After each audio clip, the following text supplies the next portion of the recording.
Good afternoon, everybody. Welcome to another Terrific Tips episode. I am Terry, your host. Why Terrific Tips? You all know this. You can't spell terrific without Terry. I'm so excited to have a new friend with me today. I have had the distinct honor and privilege of meeting Dr. Melissa through a networking group that I have become affiliated with called Women's Prosperity Network. And Dr. Melissa is one of their members, and so am I through Nancy Matthews. And you've heard Nancy Matthews on the show before, so the Women's Prosperity Network isn't new to you, but that's how Melissa and I met. And it's been friendship at first sight, if I'll say. She is a spark of creativity, passion, and excitement, and I can't wait to share her with you. And you'll see why she's on the show here as I introduce you to her. So Dr. Melissa, Melissa, I forgot to ask you how to pronounce your last name. Balizan. Balizan. So Dr. Melissa Balizan received her Doctor of Pharmacy from Drake University, the College of Pharmacy. She has always had a passion for health and working with clients who want to improve their health. Her mission is to reduce the prevalence of chronic conditions. We have a lot of these in our world, especially today, and they really have put a lot of our society at extreme risk with everything going on. So Dr. Melissa is seen as the bridge between the ancient medicine and the modern medicine, and she loves showing how the two can be intertwined. That's a serious creative streak and amazing skill. Dr. Melissa uses her problem-solving skills and knowledge of medications, supplements, nutrition, physical and mental health to guide her clients on a journey to help them embrace the path. Because it is a journey. It's not a one-size-fits-all. It's not a pill. It's not a diet. It is a lifestyle and a journey so that they can meet their health and life goals.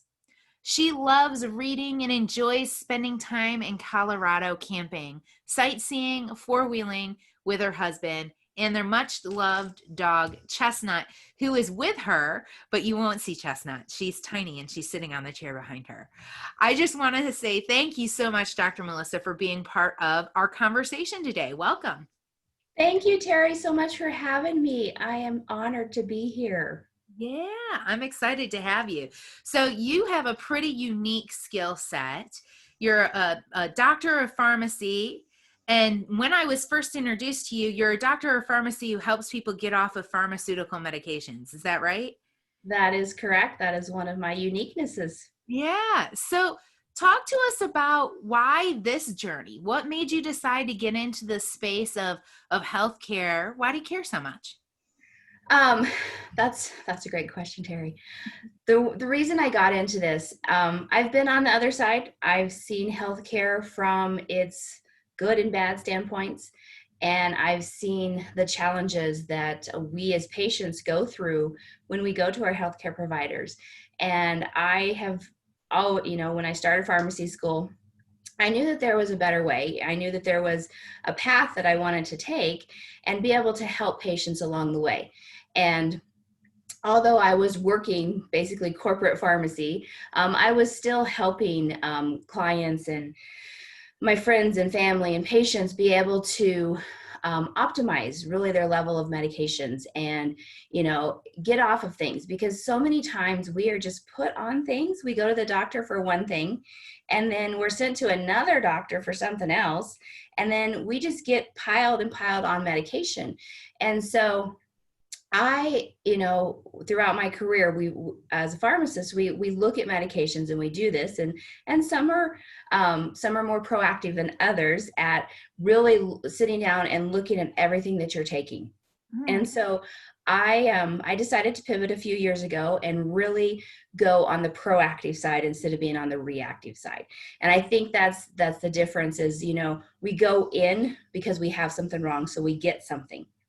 And so I wanted to really be on the proactive side and help you if you've gone in and gotten something and now you're like, well, the doc said I'm going to be on this forever. Well, that's not necessarily the case.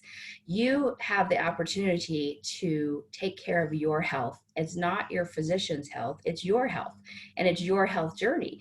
And so I think that that's where my clients have kind of been drawn to me, is that they want to get off of these medications because they've been told that they're going to be on them for life, and that's not necessarily the case. I love that. So focusing in on people who all of a sudden are feeling like they have this like life diagnosis and helping them to find the solution that's going to give them their freedom back. Exactly.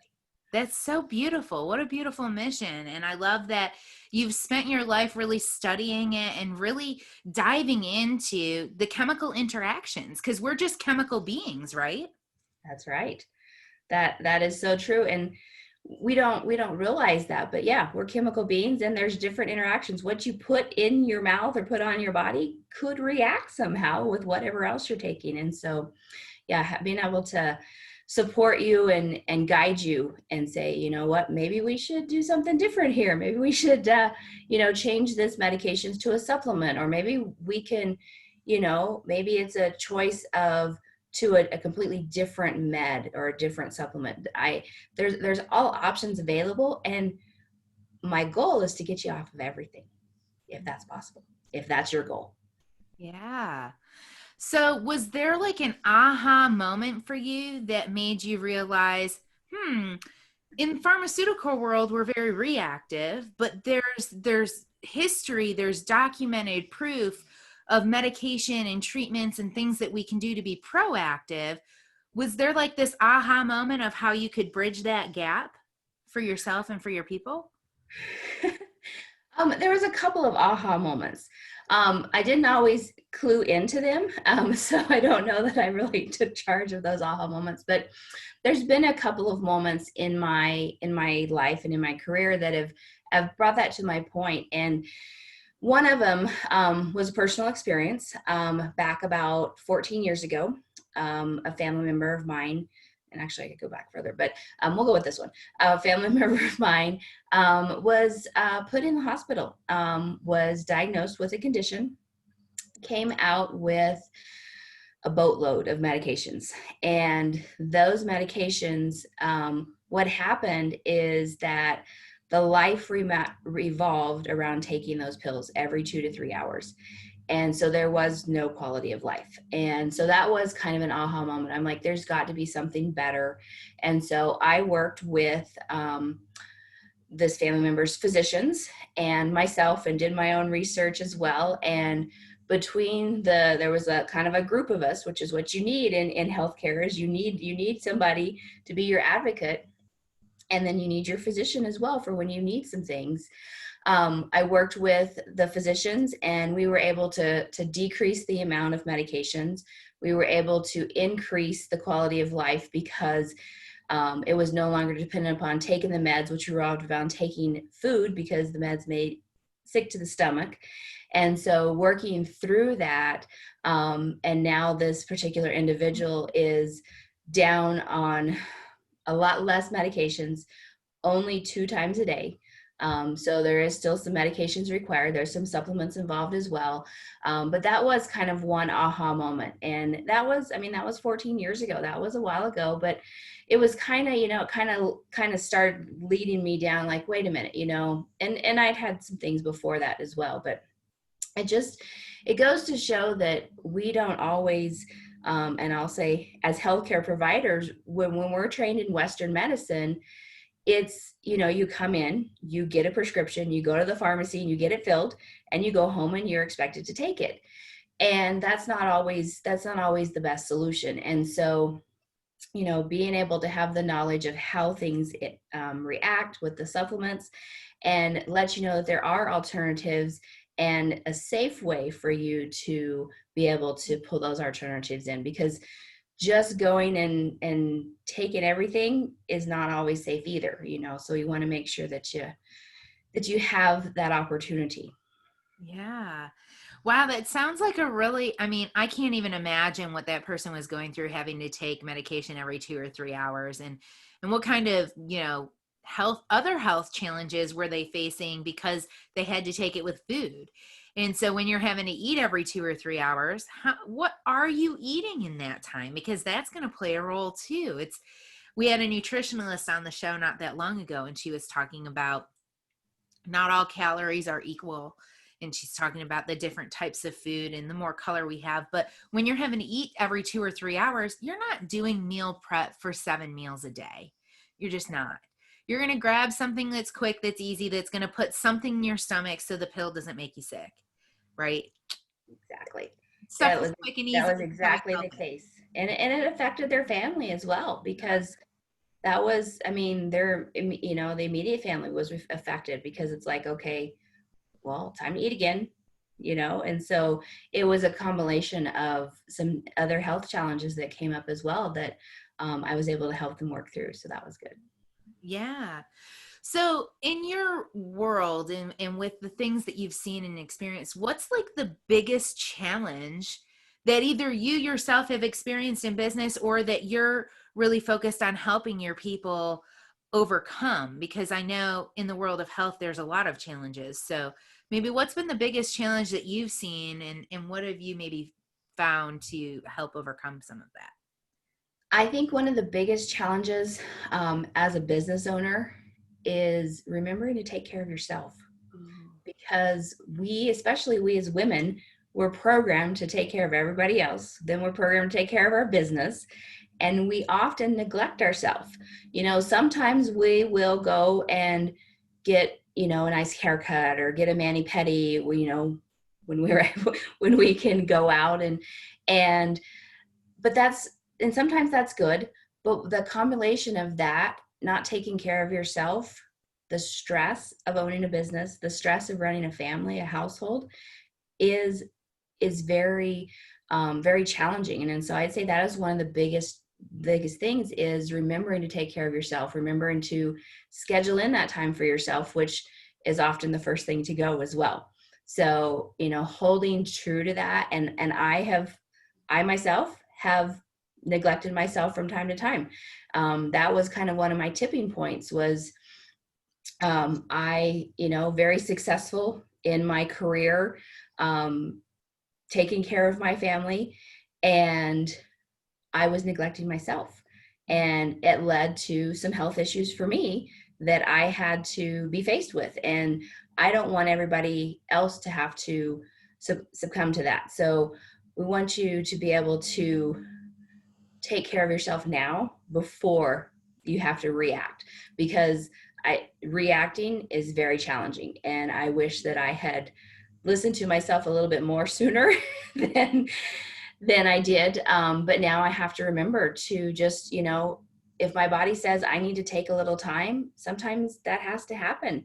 And that's tough. That's tough as a business owner to do that. And so I'd say that's very challenging. Yeah, that definitely is one of the biggest challenges as a business owner, as a woman in business. I think our women in business have another unique challenge, and that's being a caregiver for their children or for their parents. I know guys in business occasionally have to be caregivers for their parents as well, or for their kids as well if they have them. But I think the expectation of nurturing still, even in today's world, falls a little harder on the female in the relationship over the male. Even if you're in a relationship that you're fortunate that your spouse is meeting you halfway, it's not always an equal halfway 100% of the time. It can't be, right? There's always a give and take. Sometimes you do have to take on more of that role than others. And so it is important to schedule the time to do self-care. So what have you found that really serves you in your self-care? Like, what are some of the things that you do to take care of you, so that way you don't kind of fall down on your health needs as well? That's an excellent thing. So what I do personally, uh, I will take a break from the computer, because I'm on that a lot. Especially now. Especially now, yes. Yes. Um, I take time, I go outside, I stand in the grass with my bare feet or rubber sole shoes sometimes. But what that's called is called grounding. And so I go out and just kind of ground myself. Sometimes, in the summertime, I would garden and just get my hands in the soil and really just, be in tuned and relax. That's one thing, making sure I get up and stretch and go and do my exercises. That's very helpful for me. I know that if I don't move, and it, every hour or so, that I'm going to be it's a little harder for me to get up. My knees kind of go creak, creak, creak, is like, wait a minute, you should have got up a little sooner. So just getting up and even just doing some basic calisthenics, that's very helpful for me. And making sure I drink plenty of water. That's always a key. So those are just a few things. I could go into a whole bunch more, but those are just a few things. If you want to hear more, let me know. But I love the tip though of going out and putting your feet on the ground barefoot. I know a lot of people are like, I don't like being barefoot, but it's very good for you. We are of the earth, and so putting your bare feet on the ground. I'm a barefoot girl. I hate having to put shoes on. Like when it gets cold outside, I get frustrated because I have to wear socks and shoes. And I don't like wearing socks and shoes. I would rather be barefoot year round. And I've told my husband a couple of times, we need to move somewhere where it's 75 degrees all the time. Like I don't want it to be lower than 75. And I don't really want it to be hotter than like 90. So it yeah, needs to be like kind of in that 75-degree range, like all the time, because then I can be barefoot all the time. that's right. That's awesome. I'm a little funny like that though. I just grew up around a family who were barefoot in the sun. Like we're just barefoot. We're barefoot people, and I love that. So I really think it adds to the grounding and the idea of playing in the soil. So there's actually like antibiotics and antibacterial agents that exist inside of our soil. So when we get our hands in there, I'm like you, I love to garden. So getting my hands in this year, I went nuts. I drove my husband crazy. I bought more soil than I know what to do with. I still have a bag in my garage, which I'm so excited for because I know exactly what I'm doing with it next year. I have another garden coming. Um, but it was so good for me. Like it was a really stressful time in March with everything just hitting and closing down and everything. I would take the weekends and I would spend at least 4 hours on Saturday playing in the dirt, like planting things, moving things, digging things up.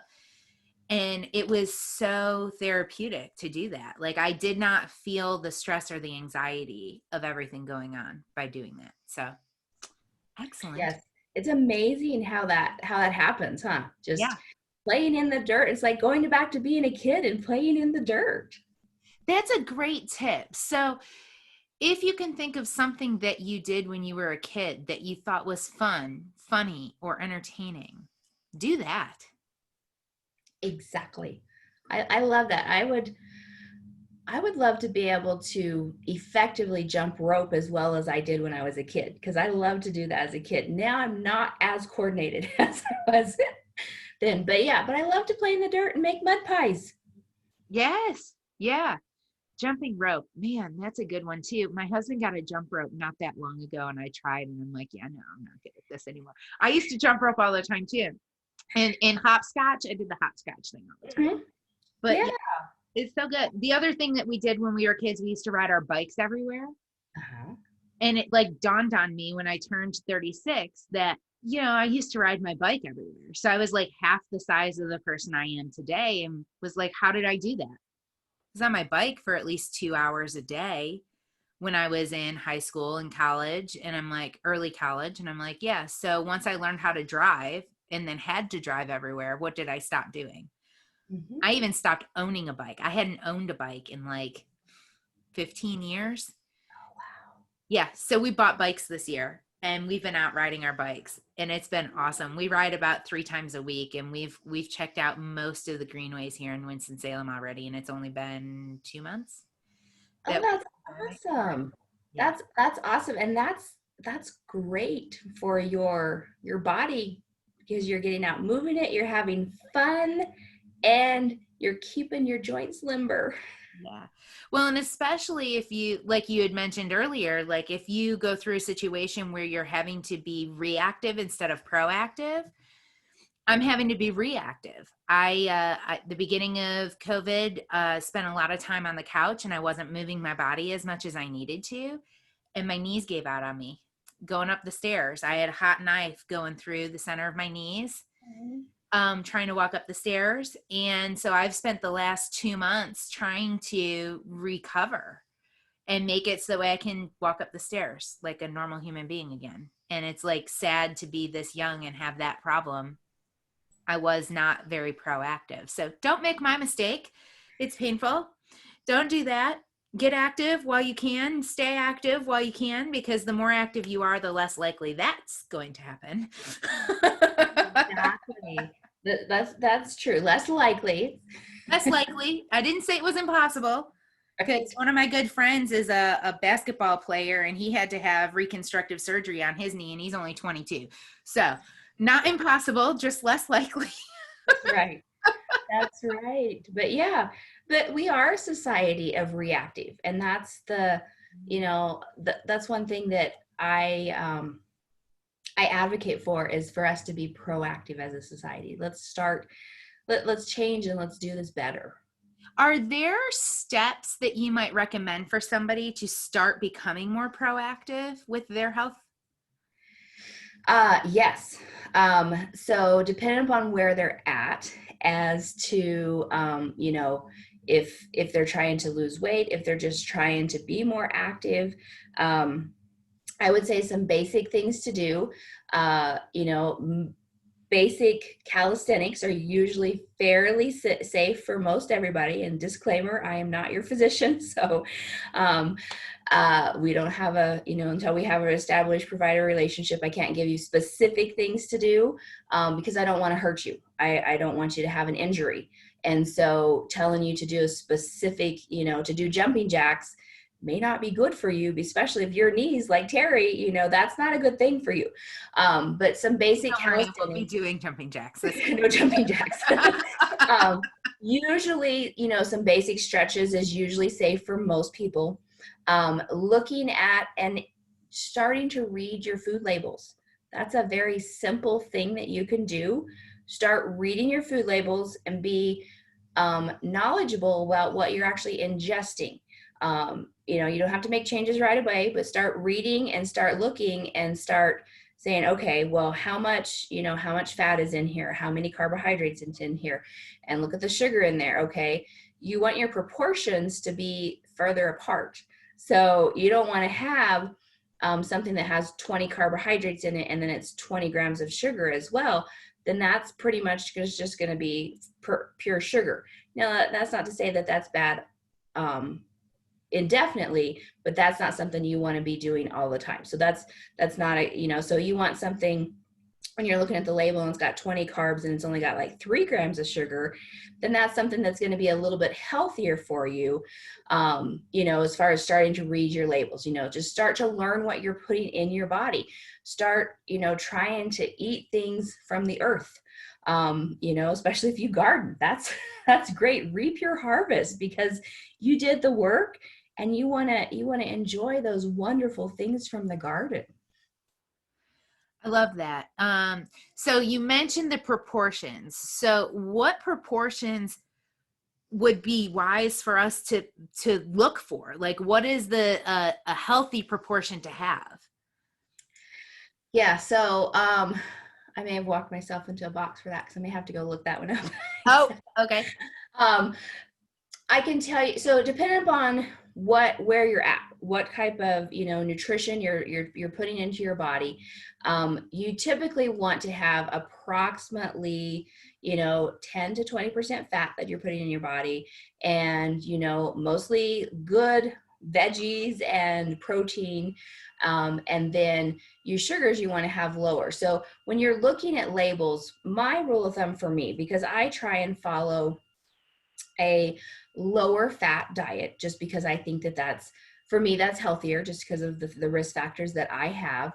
And a lot of my clients, because they're in that cardiac transition, with the stress that leads to heart attack and stroke and other things. So usually a lower fat diet. And so I typically, when I'm looking at labels like that, I typically will get anything that's less than 8 grams of fat. And that's per serving, and that's of your fat.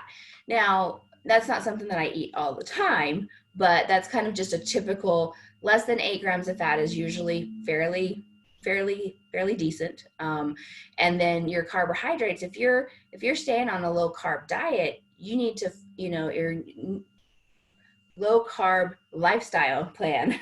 let's say it that way. Your diet is actually just what you eat. It's not necessarily that you're cutting back on stuff. Your diet means what you're ingesting. And so if you're following, that nutrition plan where you're eating less carbs, then you want to watch your carb labels. And, most people will have between 30 and 80 carbs in a day. If you go and look at the food pyramid from the FDA, there's certain requirements that you look at, and you can kind of base it, kind of on there. And then, protein is good for most people, and you can get your protein.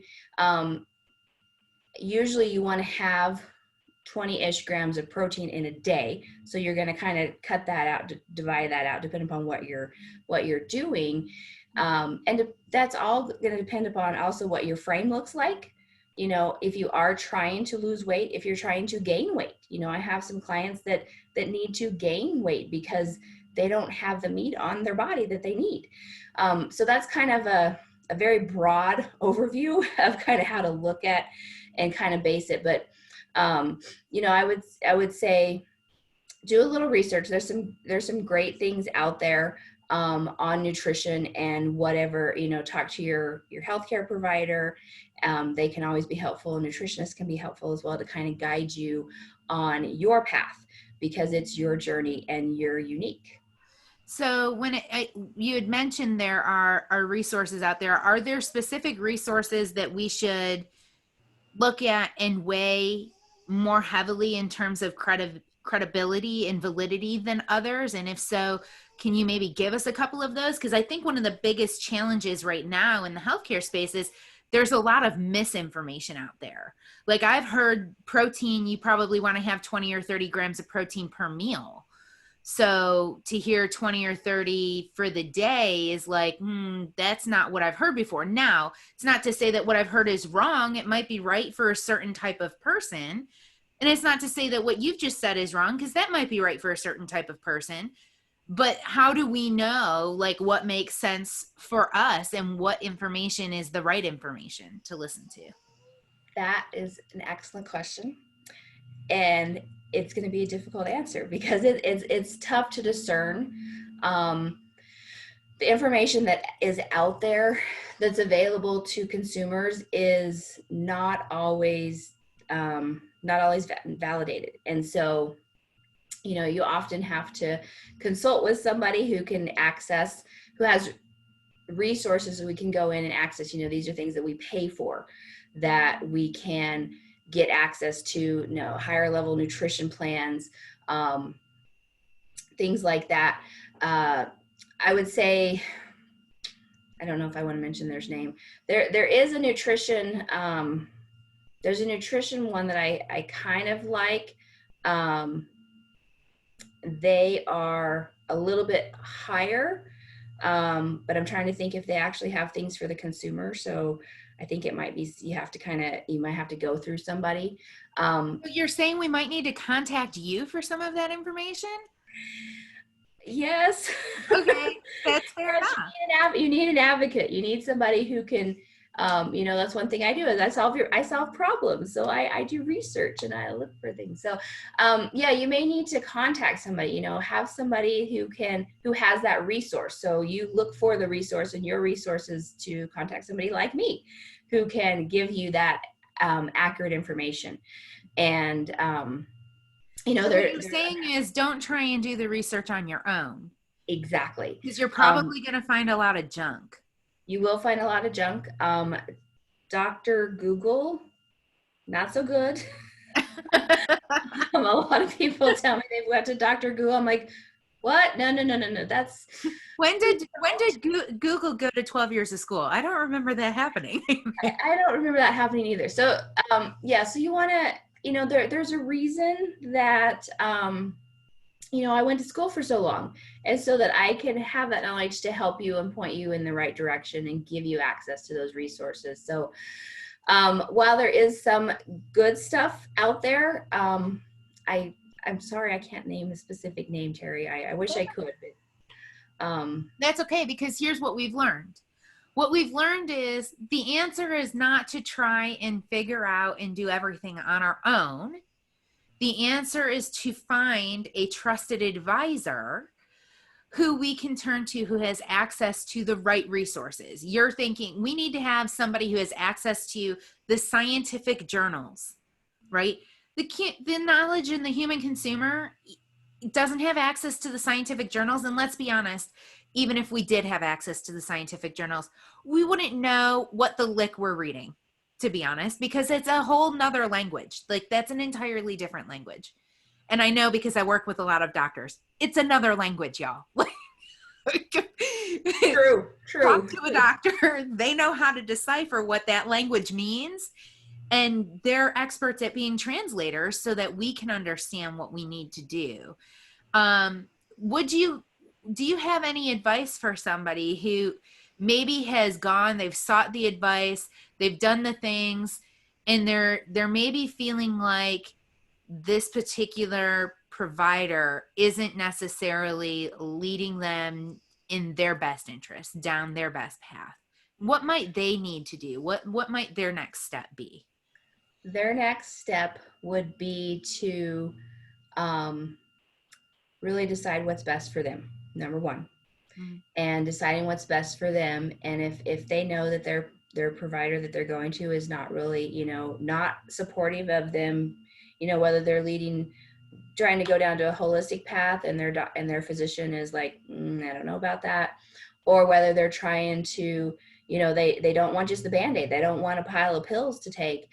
Number one, when you decide that somebody's doesn't have your best interest, then it is best for you to sit down, really think about it, and decide, okay, do I need to sever the tie? Do I need to have a different kind of conversation with them? Which is what I would suggest first, is try and have a conversation with that provider.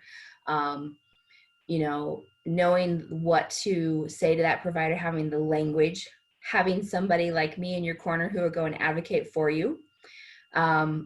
Because I've done that with several clients. I've actually called the physician and spoken to them and said, you know what, we have a mutual client and they're wanting to get off of this medication because they're having horrible side effects to it. And I have the rapport that I've talked to, I've dealt with physicians a long time, and sometimes it's hard for us when we're in the patient seat and we think that, okay, the physician, they don't always have the time because they're pushed through by insurance. You have, about 8 minutes on average for your visit. You might get a little bit longer sometimes. But they look at your labs and they're like, okay, so you make the decision, you go back in, you make the appointment, you're like, okay, we need to have a conversation. This is what I really want. This is my path, and I would love for you to support me in this. If not, then I need to look elsewhere. And that may be the case, and that's just very basic, very generic. But you've really got to realize that it's your health, and that was hard for me for a while because, I learned in school and things, it's like, do this, and okay, take that. And I'm like, and I would question things myself, even in pharmacy school, and being able to really stand up and advocate for yourself is very important, which is one of those hard things to do. One of the challenging things to do was I said earlier, was self-care, taking care of yourself. It's a challenge to advocate for yourself because it's easier for somebody just to tell you, hey, take this, do this. And we kind of fall in line like children, so to speak. You know, we, Yeah. we, we follow, yep, okay, we're going to do, yep.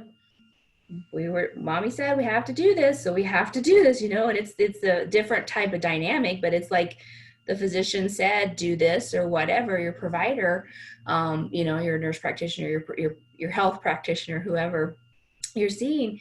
And so we don't always question. And so that's one thing that I want to put, in your thought cap, is to, maybe I should question it just a little bit.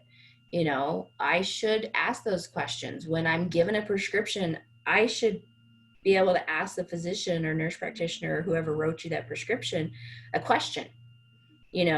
Why am I getting this? What's the rationale behind it? How long am I going to be on it? What's it going to do to me? Well, your practitioner may not always have the answers.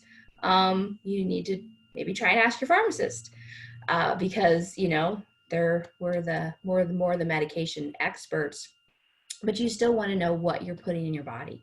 Well, I think that's part of the challenge, isn't it? We don't know what questions to ask. That's true. That Right? is So true. how do you ask good questions if you don't know what questions to ask? That absolutely, that's very true. We don't know what to ask. Yeah. And so that's, But I think you gave us some great questions to ask. How long am I going to be on this? Right? What is this going to do for me? How is this going to help the situation that I'm experiencing? What what might I experience while on it? What are maybe some of the side effects or symptoms that I might need to look out for? That way, if I experience that, I know it's nothing to write home about or nothing to call your office about. I know this is something that this is normal. It's a side effect. It'll go away. Are there things that I can do to mitigate some of the side effects? Right? There might be something that I can do, like take the pill with food, or take the pill before I go to bed instead of when I first wake up in the morning if it makes me dizzy. Something like that. Those are great questions to start with. And yeah, if you don't, I've talked to one of my good friends and clients from before, was a patient advocate here in the Triad. And she talked about, we have a white coat syndrome. And the white coat syndrome in our society is the white coat comes in the room and all of a sudden you clam up and you don't know what to say. You respect their knowledge, their education. And so you believe everything that they say, you take everything that they say kind of at face value. And you feel that asking the question is questioning their authority in some way. So then you don't ask the question. But what I love about what you've said a couple of times here today is you talk about us as human beings have to be responsible for our own health. The provider that we're meeting with is there to guide us on that journey. They cannot properly guide us if we don't ask the question and if we don't advocate for ourselves. So that's such a great tip and such a beautiful point that I really want our listeners to take that away, that self-care is more than just taking a deep breath, doing some meditation, going for a walk, eating the right food. Self-care comes down to, are you asking the questions of your medical providers? Why do I need to do this one thing? How long do I need to do it for? What's it going to do for me? So that you can know if that's the direction that you need to go for your lifestyle or not, because that's really going to be what plays a role in your personal health, and nobody else has control over your health except you. Well said. Well said. That. Did I Yes, not shell it all really well? you did. You just crammed it right in. That's perfect. Made it in this nice little triangle. That's awesome. Yeah, that is so true. And that's one thing that I've tried to, I respect the authority of the physician, but I'm also on their same level. And so even sometimes when clients talk to me, they're like, oh, oh no. I'm like, no, I'm down here just with you. I'm not wearing my white coat. I do have one. Don't wear it very often. But we even in the medical world, we have named some things white coat syndrome because of that exact thing that you said. It happens. A lot of times our blood pressure will spike when we go into the physician's office. You know, it goes up, and that's the white coat syndrome. And that's one thing. There's, it's like, okay, every time you come in, it's high. Well, when you go check it at the grocery store, it's not. There's a couple other things that, based upon that, there's medical things that we have names for because of that white coat. Interesting. So good, Dr. Melissa. This has been awesome. I can't believe it's already been almost an hour that we've been on together. Yeah, it goes by super fast. It really does, especially when we're in great conversation like this one. So I want to give our audience an opportunity to connect with you, because I know that you are here to help them with their healthcare journey. So I know that they probably have some burning questions. They might want to get in touch with you for some of those resources. What's going to be the best way for them to do that? Well, I have a couple. Probably the best way, email is great. Also, texting me is great. And then I do have a website, which is, so you can find out a little bit more about me. So I have all of those. I'm happy to say them if you want me to say them, or if you want to post them, just let me know. So if you can share your website, and if an email address or a text is the best way, one or the other, if you can say it audibly, I will go ahead and put it in the copy for the episode as well, but that way our audience can hear it. Sure. So my website is coloradowife.com. So wife, WIFE. And then my email is Melissa at coloradowife.com. And then phone number, you can text me 719-250-5389. Let me know how you heard about me, so tell me that you heard about me on Terry's podcast. And then, I would love to connect with you, love to see how I can support you on your health journey. Fantastic.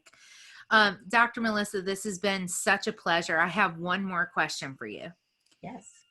And I love asking this question because it's different for everybody. So I'm mimicking Lewis Howes here. He always asks the 3 truths. So my question that I've been asking everybody recently is, if there was one thing you wish you knew when you started on your journey, what would that be? Oh, goodness. When I started on my journey, if I wish I knew. And it could be your healthcare journey. It could be your business journey, whatever journey it is you want to relate it to. I like to keep it open. Okay. I don't know. That's a tough question for me. I have to think about that. Oh my goodness. If I knew, well, I love to do research. So if I was able to have been blessed with putting that knowledge in right away, knowing and not having to, knowing, being able to just know all the drugs right away, that would have been one thing that would have been good for me, because often there's so many new things out there that it's like continual learning, which I love continual learning. So that's not, but being able to just know how much stuff was out there to learn in the beginning, I think would have been, helped me not have as many late nights in college because, there was so much to learn. I don't know if that's good. There's a lot out there.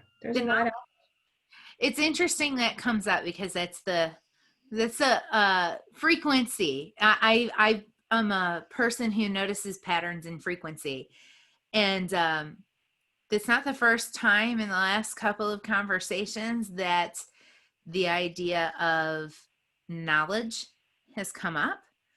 It's come up in different ways, but one of the conversations I've had recently was talking about there's 13 billion years of knowledge that exists before I was even dreamt up. So I'm always going to be behind the 8 ball in the knowledge. And if there was a way to just have all of that knowledge like downloaded into my brain the minute I was born, man, I would never be taken out of context again. Nothing would be confusing. Everything would make good sense. And we would be able to like imagine the things we could do if we had 1,300 years of knowledge, just like, and we knew it. Exactly. Boom. Yeah. It would be amazing. So I'm with you. The speed at which we could learn and absorb that information certainly would have saved many late nights. I think for a lot of us, especially as business owners, we're always having to learn new things. So there are lots of late nights in our business owners' lives. For some of our medical practitioners, some things never change after college. Surprise. That's true. That's true. Dr. Melissa, this has been absolutely delightful. Thank you so much for your time today. All of our listeners, until next time, have a great day.